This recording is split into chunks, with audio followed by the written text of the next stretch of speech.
अस्सलामुअलैकुम वरहमतुल्लाहि वबरकातुह। एक मरतबा फिर से आपका इस्तकबाल है आपके अपने ही यूट्यूब चैनल एच ऑनलाइन पर। और आज मैं हाजिर हूँ 2021 में जो सेंटअप एग्ज़ाम हुआ था उसकी वीडियो के साथ। और मैं आपको बता दूं कि इस वीडियो में जो भी ऑब्जेक्टिव सवालात थे उसको मैं पूरी एक्सप्लेनेशन के साथ हल करने वाला हूँ। तो वीडियो तो लंबी ज़रूर होगी क्योंकि मैं हर एक सवाल को पूरी एक्सप्लेन के साथ हल करूँगा और उससे रिलेटेड जो भी क्वेश्चन एग्ज़ाम में पूछा जाता है उसको भी मैं बताऊँगा। तो अगर आप इस चैनल के लिए नए हैं तो चैनल को ज़रूर सब्सक्राइब कर लें ताकि मज़ीद इस तरह की वीडियो का नोटिफिकेशन आप तक पहुंच सके। और सबसे अहम बात कि अगर आप पीडीएफ लेना चाहते हैं तो उसके लिए कुछ फ़ी पेड करने पड़ते हैं। आपको टेलीग्राम का लिंक डिस्क्रिप्शन में दिया गया है, वहाँ हमसे रब्ता कर सकते हैं। साथ में अगर आप क्यूज़ में भी हिस्सा लेना चाहते हैं तो टेलीग्राम ग्रुप में जुड़ जाएँ। तो चलिए अब हम बगैर वक्त ज़ाय किए हुए वीडियो शुरू करते हैं। तो देखिए सबसे पहला सवाल है, सवाल नंबर 1, साथी हाथ बढ़ाना गीत किस शायर का लिखा हुआ है? अली सरदार जाफरी, अमीर हनफी, साहिर लुधियानवी या मिजाज लखनवी? तो साथी हाथ बढ़ाना गीत जो है ना उसके लिखने वाले हैं साहिर लुधियानवी। और उसकी आपको 2 गीत पढ़ना है, आपको मालूम भी होगा, साथी हाथ बढ़ाना और तू हिंदू बनेगा न मुसलमान बनेगा। और अली सरदार जाफरी जो है ऑप्शन अलिफ में, उसका तो आपको नज़म पढ़ना है और उनका भी दो नज़म पढ़ना है, गुफ्तगू और मेरा सफ़र। उसके बाद है अमीर हनफी, तो अमीर हनफी का भी हमको क्या पढ़ना है? नज़म ही पढ़ना है और उस नज़म का नाम क्या है? खेती। और उसके बाद है मिजाज लखनवी, असरारुल हक मिजाज जिसे हम कहते हैं, तो उनका भी हमको नज़म ही पढ़ना है। मज़ीद मुताले के लिए जो दिया गया है उसमें आवारा नज़म जो पेज नंबर 225 में है, तो आप समझ चुके होंगे। अब आगे देखिए सवाल नंबर 2, ज़ैल में कसीदा गो शायर कौन है? मीर अनीस, खलीलुर रहमान आज़मी, अता काकवी या मिर्ज़ा मोहम्मद रफ़ी सौदा? तो इसमें जो है मीर अनीस, तो मीर अनीस जो है वो तो मरसिया गो है और खलीलुर रहमान आज़मी है तो वो गज़ल गो है। और उसके बाद अता काकवी है तो उन्होंने किताए तारीख़ लिखा है। तो इसमें बच गया कौन? मिर्ज़ा मोहम्मद रफ़ी सौदा। तो जी हाँ, मिर्ज़ा मोहम्मद रफ़ी सौदा जो है वो कसीदा गो शायर है। उसके बाद है सवाल नंबर 3, अफसाना क्वारंटीन में विलियम भागो के घर किसकी मौत हुई थी? माँ की, बीवी की, बेटे की या वालिद की? तो अफसाना क्वारंटीन जो है ना उसमें विलियम भागो के घर बीवी की मौत हुई थी। और अफसाना क्वारंटीन के लिखने वाले कौन है? राजेंद्र सिंह बेदी है और ये भी क्या है? अफसाना ही है। उसके बाद है सवाल नंबर 4, नज़ीर अहमद का ताल्लुक किस सिन्फ से है? दास्तान, नाविल, अफसाना या इंशाइया? तो इसका जवाब तो मैं हर एक वीडियो में करीब करीब ये सवाल मिल ही जाता है और मैं अच्छे से जवाब देता हूँ। तो इसका जवाब आप कमेंट में दें और अगर आप कमेंट में जवाब देंगे तभी मैं समझ भी पाऊँगा कि आप वाकई में वीडियो देखते हैं। तो चलिए सवाल नंबर 5 देखिए, वालिदैन ने ख्वाजा हसन नज़ामी का क्या नाम रखा था? हाशिम अली, कासिम अली, हसन अली या हातिम अली? तो वालिदैन ने ख्वाजा हसन नज़ामी का नाम कासिम अली रखा था। तो वालिदैन ने अगर कासिम अली नाम रखा है तो फिर मामू जान ने क्या नाम रखा? तो अली हसन मामू जान ने नाम दिया था। और ख्वाजा हसन नज़ामी जो है वो अल्लामा इकबाल ने दिया था, ठीक है। और इनका आपको क्या पढ़ना है? मिट्टी का तेल सबक जो है दूसरा सबक जो मजमून है वो पढ़ना है आप लोगों को। उसके बाद आगे देखिए, सैयद सुलेमान नदवी ने आला तालीम कहाँ से हासिल की? मदरसा इमदादिया दरभंगा, नदवतुल उलमा लखनऊ, दारुल उलूम देवबंद या मुस्लिम यूनिवर्सिटी? तो देखिए इसको याद करने का सबसे आसान तरीका ये है कि सैयद सुलेमान नदवी, नदवी जो लगा हुआ है ना, नदवी उसी को कहा जाता है जो नदवतुल उलमा से तालीम हासिल की हो। तो आप तो सैयद सुलेमान नदवी जान ही रहे हैं, तो आप इस तरह याद रख लें कि सैयद सुलेमान नदवी जो है वो नदवतुल उलमा लखनऊ से तालीम हासिल किए, इसलिए सैयद सुलेमान नदवी को नदवी कहा जाने लगा। तो आप तो समझ गए कि आला तालीम कहाँ से हासिल किए? नदवतुल उलमा लखनऊ से हासिल किए। उसके बाद है सवाल नंबर 7, वज़ीर आगा इनमें से क्या नहीं है? अफसाना निगार, नक्काद, शायर या इंशाइया निगार? तो मैं आपको बता दूं कि जब आप किताब खोलेंगे ना तो वज़ीर आगा के बारे में पढ़ेंगे पेज नंबर 20 में, तो सबसे पहले उसमें लिखे हुआ है कि वज़ीर आगा एक साथ नक्काद, शायर और इंशाइया निगार है। तो इसमें देखिए नक्काद, शायर और इंशाइया निगार दिया गया है, तो ये तो है। अब इसमें पूछ रहा है कि वज़ीर आगा इनमें से क्या नहीं है? तो जब नक्काद, शायर और इंशाइया निगार है तो क्या बच गया? ऑप्शन अलिफ में क्या है? अफसाना निगार। तो वज़ीर आगा इनमें से क्या नहीं है? अफसाना निगार नहीं है। उसके बाद है सवाल नंबर 8, पटना में इंतकाल के बाद अहमद जमाल पाशा की तदफीन कहाँ अमल में आई? मुजफ्फरपुर, आरा, सिवान, मोतिहारी? तो देखिए 28 सितंबर 1987 ईस्वी को दौरान मुलाजमत ही अहमद जमाल पाशा का दिल का दौरा पड़ने से पटना में इंतकाल हो गया और जब उनका इंतकाल हो गया था, यहाँ तो लिख भी रहा है कि पटना में इंतकाल के बाद, तो कब इंतकाल हुए? 1987 में इंतकाल हुए थे, पटना में दिल का दौरा पड़ने से। उसके बाद इनकी तदफीन जो है ना, ये क्या कहते हैं, 29 सितंबर 1987 ईस्वी को तिलहट्टा सिवान में हुई थी। तो इसमें ऑप्शन क्या है? ऑप्शन जी में है ना सिवान, तो वो सिवान हो गया। उसके बाद है सवाल नंबर 9, कलकत्ता जाने से पहले मीर अमन देहलवी कहाँ क़याम पजीर थे? लखनऊ, रामपुर, अजीमाबाद या हैदराबाद? तो मैं आपको बता दूं कि कलकत्ता जाने से पहले मीर अमन देहलवी पटना में एक जगह का नाम है अजीमाबाद, वहीं बहुत दिनों तक क़याम पजीर थे। तो इसका सही जवाब हो गया ऑप्शन जी। उसके बाद है सवाल नंबर 10, लाहौर के पागल खाने में मुसलमान पागल कौन सा अखबार पढ़ता था? अलपंच, अवध पंच, बिहार पंच या जमींदार? तो इसका जवाब आप कमेंट में दें ताकि मुझे भी पता चले कि आपने वाकई वीडियो देखा है, क्योंकि मैं इसके बारे में पूरी डिटेल में चर्चा कर चुका हूँ। सबक नंबर 7 जो था ना, सादत हसन मंटू का लिखा हुआ अफसाना, उसमें इसके बारे में बहुत अच्छे से बताया था। तो अगर आपने वाकई वीडियो देखा होगा तो आपको तो जवाब मालूम होगा, इसलिए आप कमेंट में ज़रूर इसका जवाब दें। उसके बाद है सवाल नंबर 11, अफसाना प्रॉमिस में अम्मू के उस बेटे का नाम क्या है जो मिनिस्टर बन गया था? जमशेद, रशीद, खुर्शीद या हमीद? तो देखिए, अफसाना प्रॉमिस में अम्मू के उस बेटे का नाम क्या था? हमीद था, जो मिनिस्टर बन गया था। और मैं आपको बता दूं कि ये अफसाना प्रॉमिस जो है ना, इसके लिखने वाली है जिलानी बानो। और इसमें अम्मू जो है, अम्मू के 4 बेटे थे। एक का नाम क्या था? खुर्शीद, एक का नाम था रशीद, एक का नाम था जमशेद और एक का नाम था हमीद। खुर्शीद जो था ना, वो डॉक्टर बन गया था और वो शिकागो में रहता था। और रशीद जो था वो इंजीनियर था। और जमशेद भी क्या था? इंजीनियर ही था। और सबसे छोटा लड़का जो था ये हमीद जो है, हमीद जो मिनिस्टर बन गया था, इसको पढ़ाई वगैरह में दिल नहीं लगता था, दिन भर आवारा लड़कों के साथ घूमता रहता था। इसलिए एक दिन ऐसा हुआ कि एक रोज सियासी पार्टी में शामिल हो गया और कुछ दिनों के लिए मरकजी हुकूमत में ये मिनिस्टर बन गया। तो अफसाना प्रॉमिस में अम्मू के उस बेटे का नाम क्या है? हमीद है, जो मिनिस्टर बन गया था। तो आप समझ चुके होंगे। अब देखिए आगे सवाल नंबर 12, भूले बिसरे गीत में रवि रंजन क्या है? वकील, इंजीनियर, जर्नलिस्ट या डॉक्टर? तो भूले बिसरे गीत में रवि रंजन जो है वो क्या है? जर्नलिस्ट है। और भूले बिसरे गीत क्या है? अफसाना है। इसके लिखने वाले कौन है? शफी जावेद है। उसके बाद है सवाल नंबर 13, सलाम बिन रज़्ज़ाक़ की पैदाइश महाराष्ट्र के किस मकाम पर हुई? अनहास नगर, थाने, पनवेल या माहम? ये जो ऑप्शन दिया गया था ना, जब ये सवाल पूछा गया था जिस साल, तो वही ऑप्शन मैं आपको बता रहा हूँ। मैं अलग से नहीं बताने जा रहा हूँ, जो है ऑप्शन में वही बता रहा हूँ। तो सलाम बिन रज़्ज़ाक़ की पैदाइश महाराष्ट्र के पनवेल में हुई थी। और सलाम बिन रज़्ज़ाक़ का आपको क्या पढ़ना है? अफसाना ही पढ़ना है। जो क्या नाम है उस अफसाने का? इब्राहिम सक्का नाम है, जो आपके पेज नंबर 76 में है। उसके बाद है सवाल नंबर 14, मौलाना अबुल कलाम आज़ाद का असल नाम क्या था? शफीउद्दीन, महिउद्दीन, रफ़ीउद्दीन या वसीउद्दीन? सबसे ज़्यादा पूछा जाने वाला ये सवाल है, हर साल पूछा जाता है। तो मौलाना अबुल कलाम आज़ाद का असल नाम क्या था? महिउद्दीन था। और इसका आपको क्या पढ़ना है? ख़त पढ़ना है। उस ख़त का नाम क्या है? गुब्बारे खातिर से 3 खतूत। जो ख़त है वो मौलाना अबुल कलाम आज़ाद का ही लिखा हुआ ख़त है।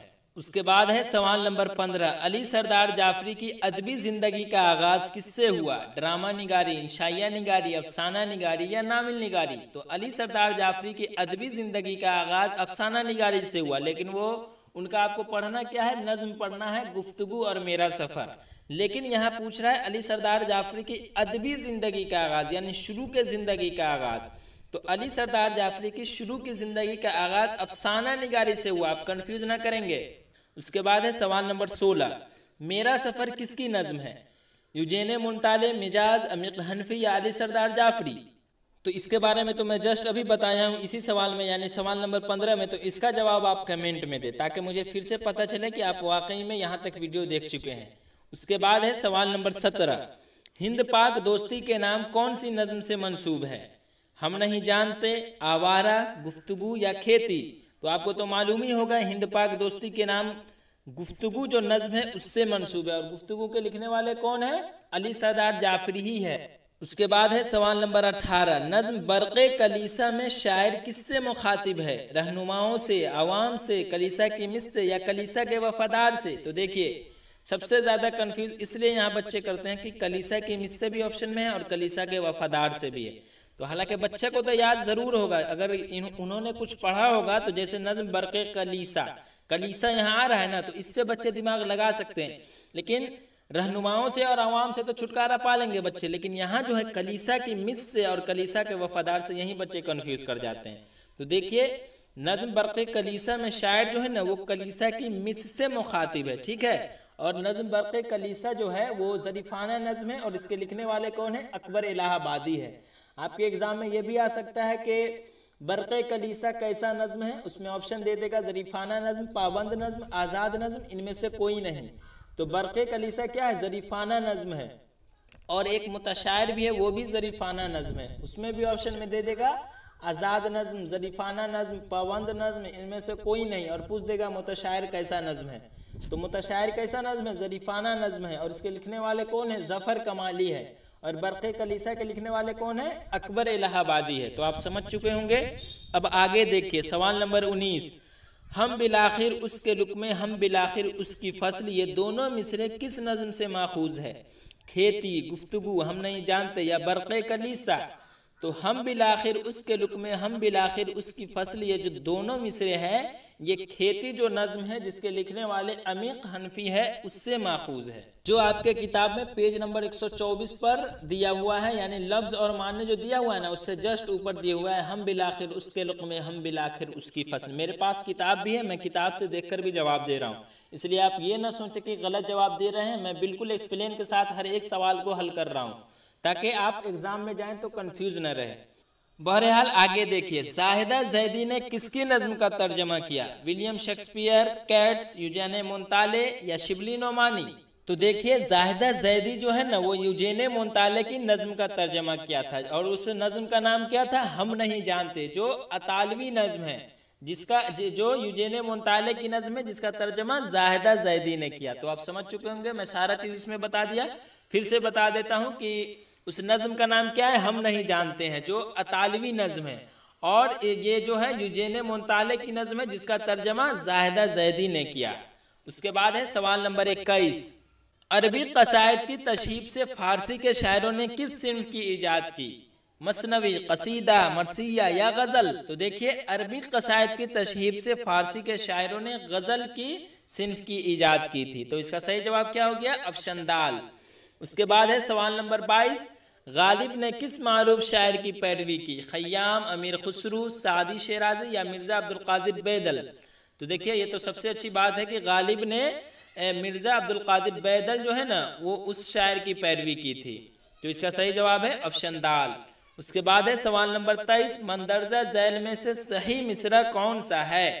गम से खूगर हुआ इंसान तो मिट जाता है रंज, दिल से खूगर हो इंसान तो मिट जाता है रंज, रंज से खूगर हो इंसान तो मिट जाता है रंज, या फिक्र से खूगर हो इंसान तो मिट जाता है रंज? तो इसमें ऑप्शन जीम जो है रंज से खूगर हुआ इंसान तो मिट जाता है रंज, ये ऑप्शन सही है। बाकी सारा ऑप्शन जो है वो गलत है। क्यों?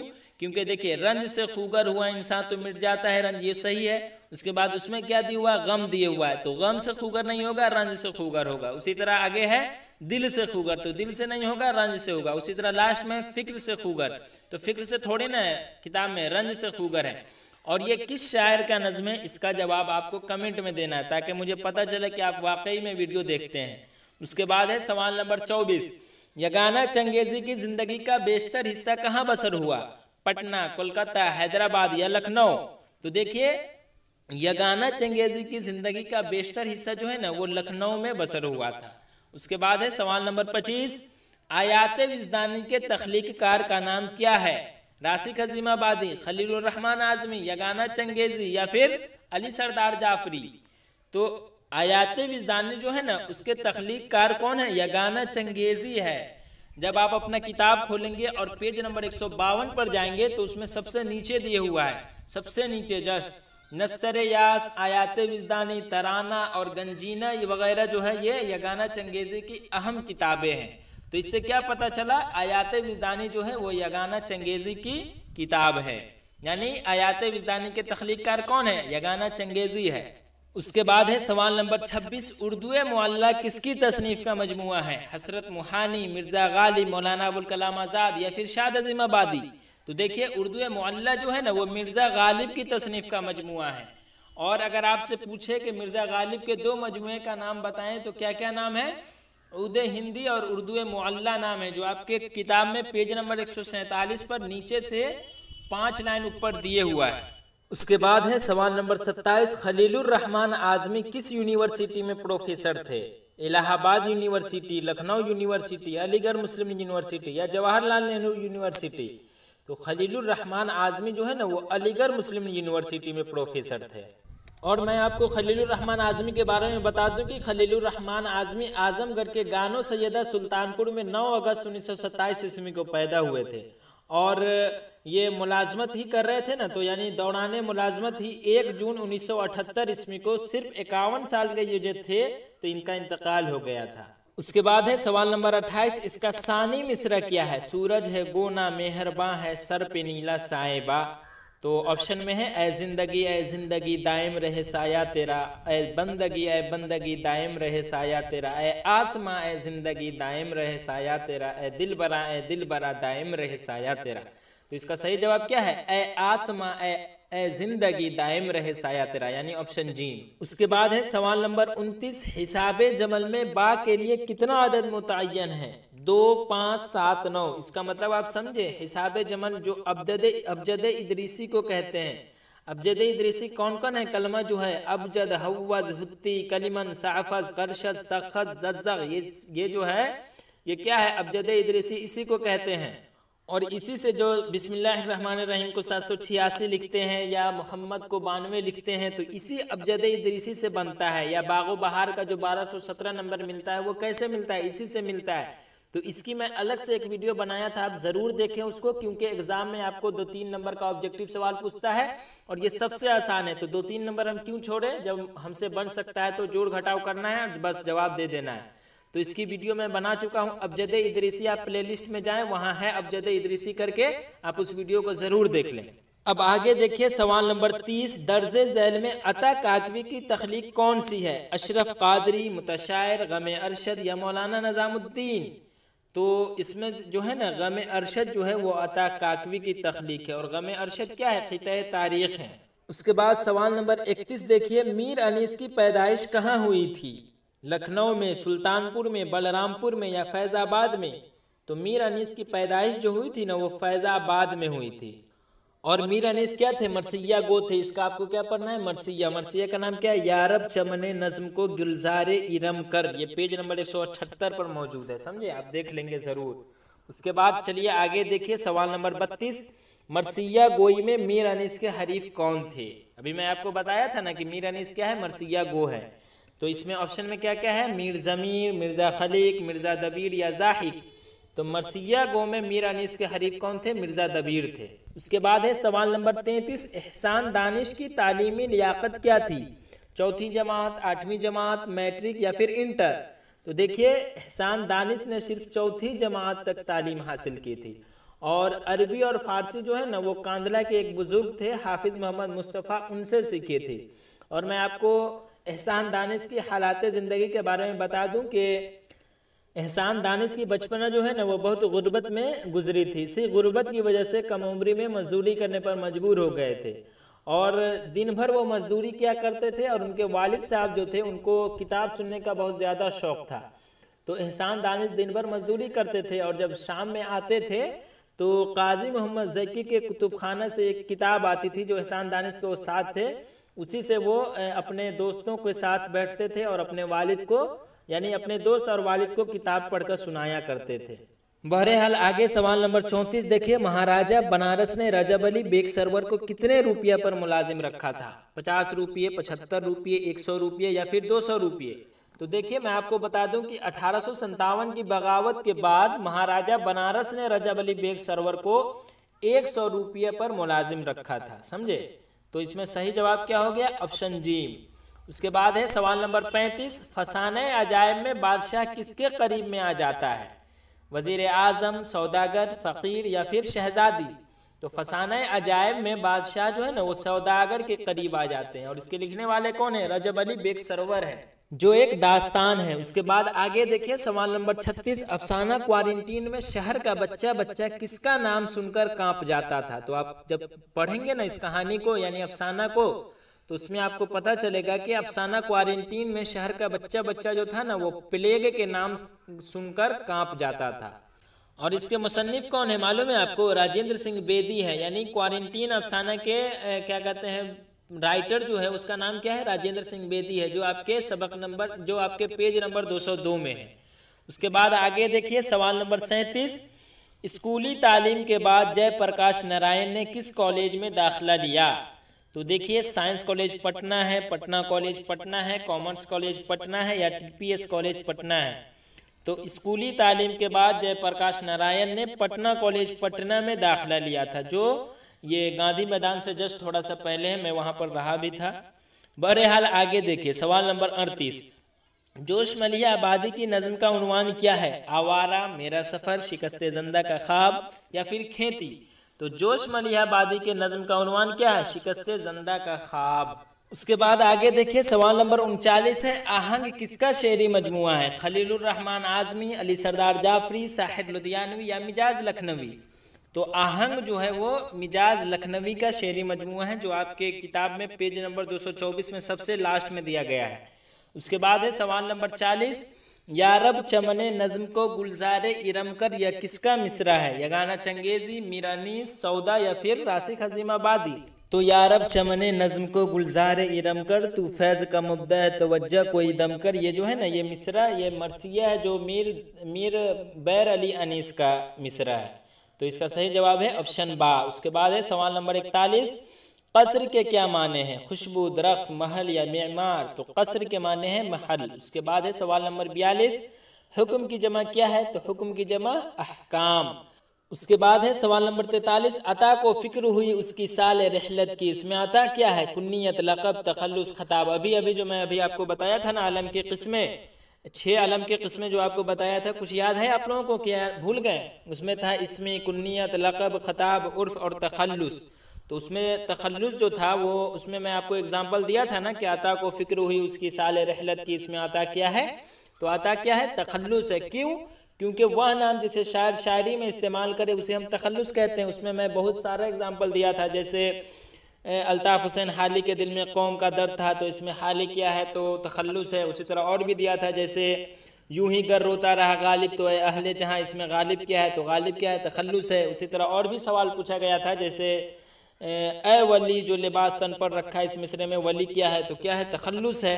तो इसमें है अता को फिक्र हुई उसकी साल रहलत की, तो इसमें अता क्या है? तखल्लुस है। इसके बाद है सवाल नंबर 44, शरीफ की ज़िद क्या होगी? बखील, शकील, अकल, रजील? तो शरीफ की ज़िद क्या है? रजील। उसके बाद है सवाल नंबर 45, दर्ज झैल में कौन सा लफ्ज़ मुअन्नस है? नशा, वबा, दरिया, चिराग?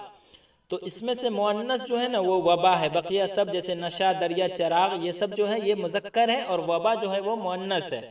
उसके बाद है सवाल नंबर 46, ताजमहल क्या है? इसमें आला, इसमें मुकब्बर, इसमें ज़र्फ, इसमें नकरा? तो ताजमहल क्या है? अभी मैं आपको बताया था ना, अभी जो वीडियो डाला था, इसमें नकरा, इसमें मार्फा के साथ साथ इसमें ज़र्फ, इसमें आला, इस सब का जो वीडियो मैं अभी पोस्ट किया था, तो उसमें बताया था ना ताजमहल क्या है? ताजमहल इसमें ज़र्फ है। आगे देखिए, आगे है सवाल नंबर 47, मछली ताज़ा है में ताज़ा क्या है? फेल, मफऊल, सिफत, ज़मीर?